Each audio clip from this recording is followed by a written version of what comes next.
How are you feeling? I'm sad. I'm a little bit mad, but I'm mainly sad. I'm sad because I love the United Kingdom. One of the things I love about it as a Canadian is the legacy we've inherited about the civil liberties in this place and the rule of law. And as I said at the rally on Saturday, the rule of law means no one is above the law, but no one should be below the law. And I feel that Tommy Robinson and the people he represents, Indigenous, working-class, white Brits, are second-class citizens. And it's not just the judiciary. It's the rest of the establishment. A few days ago, Tommy was arrested because he wouldn't give his cell phone password to the police without a warrant. If that was a BBC or a Daily Mail reporter, the whole establishment would have been appalled. But it was Tommy Robinson, so they didn't care.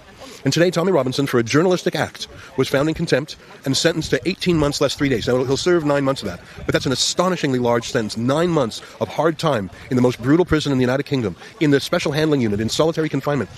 And by the way, was someone moved out of that prison to make room for him? I mean, Keir Starmer's doing that a lot these days, isn't he? He's releasing violent prisoners to make room for political prisoners, people who make mean tweets. And I think that this was to smash down Tommy, to demoralize him and break his spirit. But more than that, it was to send a signal to other people across the UK that if you better not try this, if we can throw Tommy Robinson in prison, we can bloody well throw you in prison too. So I think it was to demoralize anyone who dares to speak out. And Sasha Wass, KC, the lawyer, the barrister who was representing Tommy, emphasized a very important point.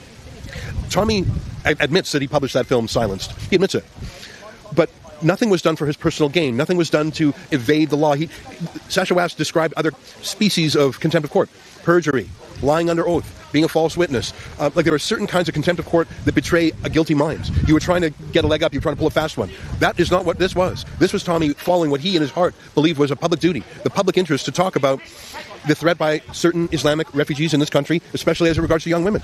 Tommy believed that the facts of this case showed that the Syrian teenager was threatening and being mean to other kids. He believed that, and he felt he had evidence to that. That's what motivated him. This wasn't a scheme or a scam. And to throw a journalist in prison for 9 months, it'll be 9 months time served, specifically to punish journalism is so un-British. It's so un-British. And remember, this was not a crime. He was not convicted of a crime here. He was simply his defiant doggedness was what is being punished. They're literally trying to break his spirit. If he had submitted, if he had bent the knee, if he had groveled, they would have let him go. I've read quite a few contempt of court cases in the UK, and almost invariably, the contemner, that's what the person who's accused of contempt is called, the contemner gets on their knees and says, Your Honor, I'm so sorry, have mercy. And the judge says, you've submitted to me, you may go. And this judge said that's what this is about. This is about Tommy Robinson bending the knee. Well, you and I know Tommy Robinson, and I don't think his knee joint bends. So, Liam, you are a close and personal friend of Tommy's. You've been up in the gallery. What did you make of today? Well, this may blow a few people's minds, but today is a big win for Tom. Now, Tom hasn't been sent to jail today for losing his integrity. He's not been sent to jail today for misinformation or lying. The contents of the documentary were never in question in that room. He has not been sent to jail for misinformation or publishing stuff that isn't factual. That was never, ever, ever in dispute. What Tom has been jailed today for is disobedience. He was told not to publish the truth. He chose to because he's a man of morals, and therefore they jailed him for it because if the law speaks, they expect everybody to listen. Tom didn't, and this is why it's a win for Tom.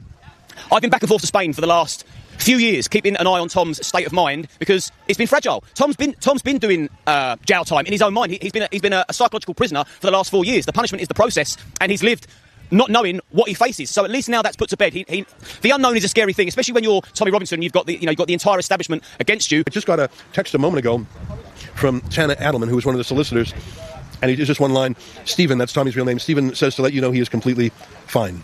And well, of course he is, because Tommy doesn't cry.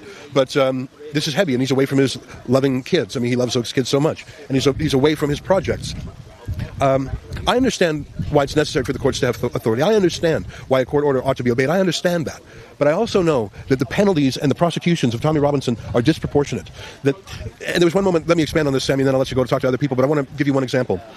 When you're in trouble in the law, a legal document has to hit you, and it's typically called service. And most of the time you have to be personally served, that is, handed a copy of the document in question. It's not enough to tweet it at you or email it to you because maybe you didn't see that. And the person who serves it to you has to swear an affidavit to the court saying, I handed it to him, Your Honor, I really did. So one of the injunctions against Tommy Robinson was not served on him personally. And there was this whole discussion between the lawyer for the Solicitor General and the judge about, well, do we really need to follow the rule for personal service? I mean, Tommy knew about it, didn't he? I'm inclined, in this day and age, do we really need to? And I was thinking, hang on. How many lawyers, bureaucrats, police, politicians are there in the war against Tommy? It's got to be dozens working on that full time. And just even today, there must have been 100 cops all in. You have, let's just call it 100 people working with the unlimited resources of the state going after Tommy Robinson. And they didn't follow the rules. They didn't dot the I and cross the T. And you're going to resolve this question in favor of the authoritarian state as opposed to in favor of the citizen? What has happened in the United Kingdom? And that's the bias. That's the two-tier justice system that Tommy's talking about. That's what his latest film, Lawfare, is about. And that's what we saw at the protest on Saturday. The brutal police, standing in rows with their riot helmets. Why are you doing that? Why are you bringing out the riot horses? You didn't do that when Hamas was walking down the street. I know that. I saw that with my own eyes. So I'm leaving here upset. There's a phrase, to bring the administration of justice into disrepute. I don't know if you've ever heard that phraseology. Another way to say that is justice must be done, it must also be seen to be done. Yeah. Justice has to look good. It can't do disreputable things. It has to do things in the public interest. And I put it to you, Sammy, that the way Tommy was railroaded, the way he was abusively arrested, the way he was given the maximum sentence, the judge literally said, I will give the maximum sentence I could. That's what the judge said. And to put him in that atrocious prison, Sammy, those things redound to the discredit of the judicial system.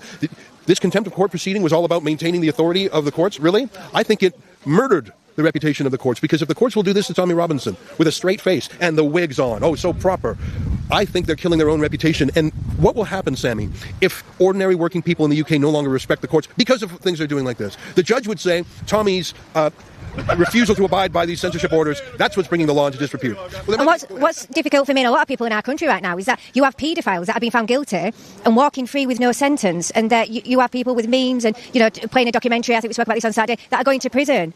I don't think many people have much justice in the system anymore. I certainly don't. And that's why Keir Starmer hates that phrase, two-tier Keir. And that's why when Elon Musk started tweeting about this issue, Keir Starmer went absolutely bananas, because he's being called out for what we all know is going on. Sammy, I want to say something to you in particular. I had the pleasure of meeting you for the first time on Saturday. I admire your work. And as Tommy Robinson is away for 9 months now, I don't mean to put pressure on you, but it falls to you to pick up the torch for Urban Scoop and to continue doing the journalism, because, of course, there'll be more demand for it now than ever and less supply. So you have to, if I may be so bold as a viewer and a fan, let me encourage you to continue doing that. Are the only politician here today? Yeah, I think I am. Why? I think I am. Why am I the only politician? Why am I the only politician here?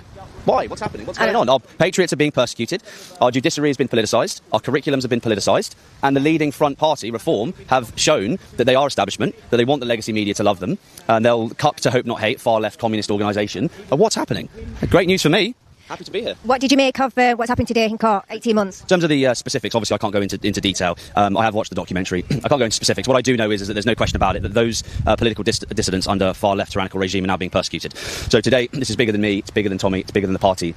Wayne O'Rourke, Lucy Connolly, saying and doing are two separate things. Massive sentences. The blood of Peter Lynch is on Keir Starmer's hand. He sentenced him to death. So we are all in this fight together to raise awareness, both here, Europe, globally, that a far-left tyrannical government such as Keir Starmer's Labour is now, this is what we thought was coming, it's now here, and we've got to take our country back. This is a serious, we are in crisis, it's as serious and as dire as it gets. So the representation here today, the crowd, patriots, etc., concerned citizens, regardless of the details of the case, I think it's fair to say that we need real political action and real political change, and we need it now. There's going to be a lot of people angry that Tommy's gone to prison for showing a documentary and got 18 months, he'll serve 9, whilst people such as Hugh Edwards, a paedophile, convicted, has walked free of court. Well, let's talk about Hugh Edwards, let's talk about Ricky Jones, who during the rioting, protesting disorder season that we saw, talked about slitting throats. He was told, advised and had funding, which is what it's all about, to plead not guilty and then go to trial in January.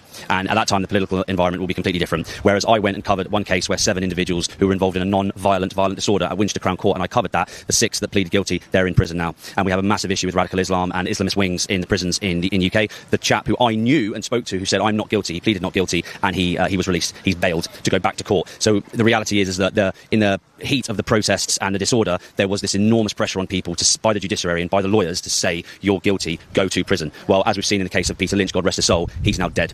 So there aren't the words with regards to the outrage that people will feel, not just about Tommy, but about all these people who essentially are going to prison. Again, I can't talk about the specifics of the case, but essentially they've gone to prison, and arguably it's more persecution-based than justice-based. Fair to say?